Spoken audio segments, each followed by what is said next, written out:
Hi. So this is falling under my stories and memories playlist. And I wanted to share something. And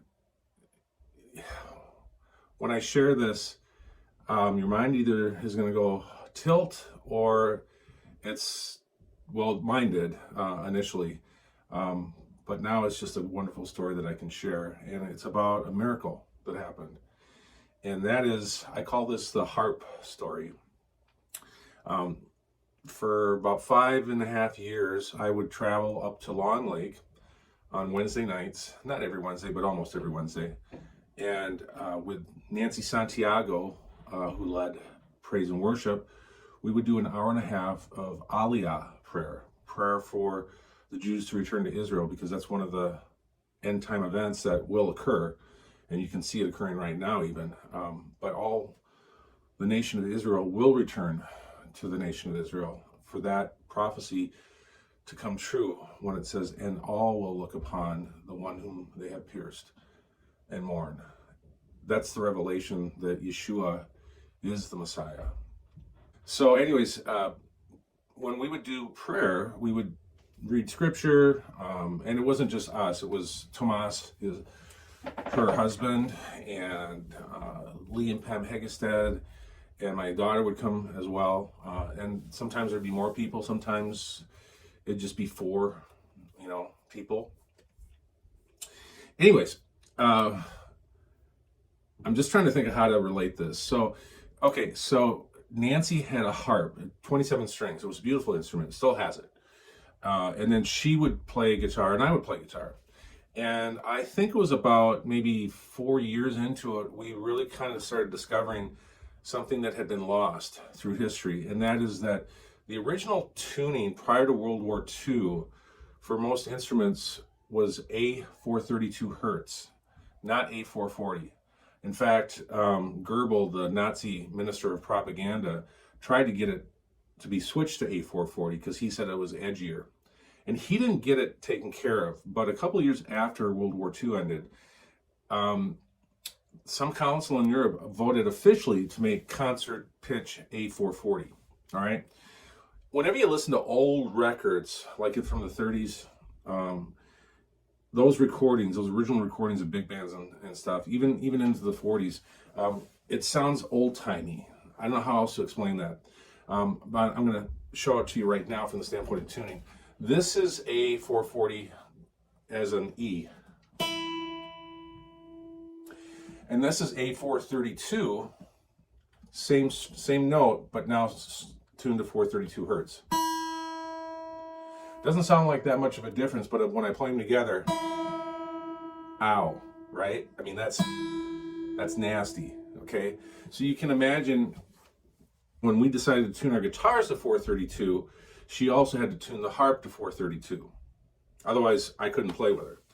And so we had everything retuned to 432. And about, I don't know, maybe about a year into that, so I'm thinking about, half a year into it or so, Nancy started taking harp lessons. And her harp teacher retuned her harp to A440 because he was tuned to 440. That's concert pitch. And who tunes to 432, right? Lost. By the way, if you look at things out on YouTube and they talk about tuning of 440 to 432, if you have a good sound system and they play something in 440, it'll sound kind of loud. But then when they go to 432 and play a chord, your room will resonate. I mean, it's amazing the harmonic resonance that comes from 432. So anyways, I'm not trying to make this a long story. I'm just trying to set the tenor of all this. So Nancy starts taking lessons, and her harp teacher retunes her harp to 440. I'm like, well, Nancy, we can't play when you play your harp during praise and worship, And so, because it sounded horrible. So whenever she played the harp, I would just stop playing guitar because she stopped playing her guitar, picked up the harp, and read scripture, say prayers. We did every session that we did on a Wednesday was an hour and a half of praise and worship, prayer, reading scripture.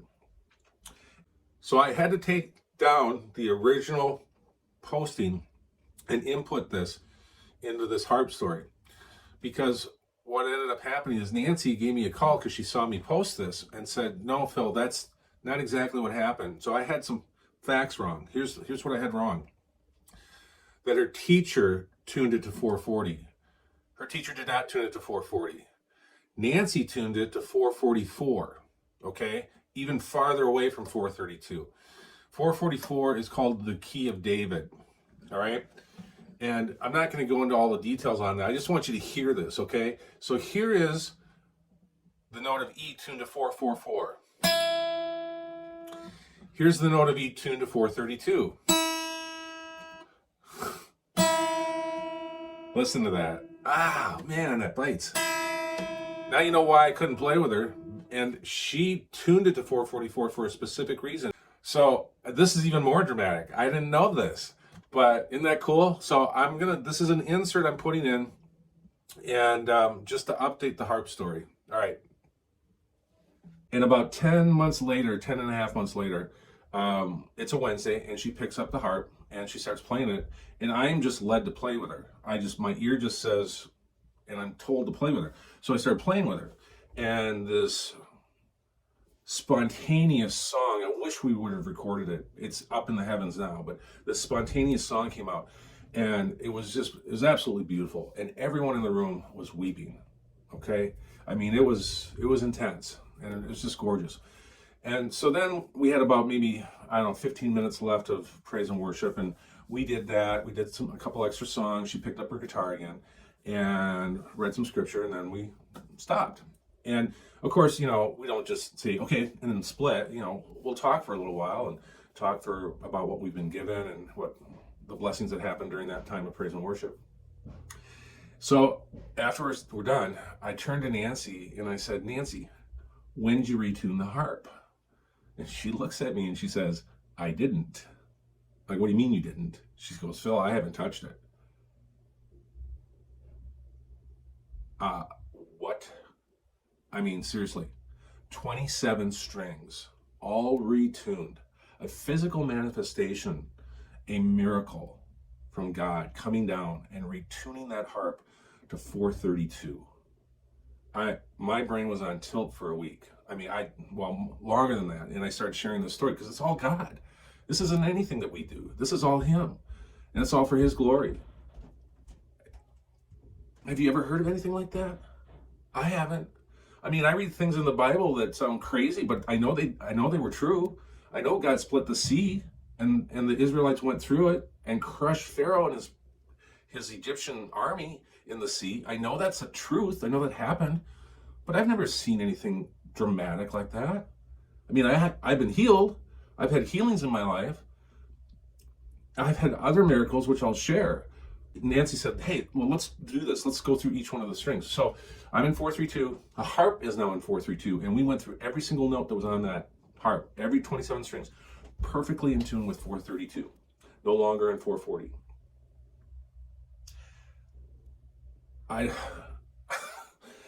Okay, there it is.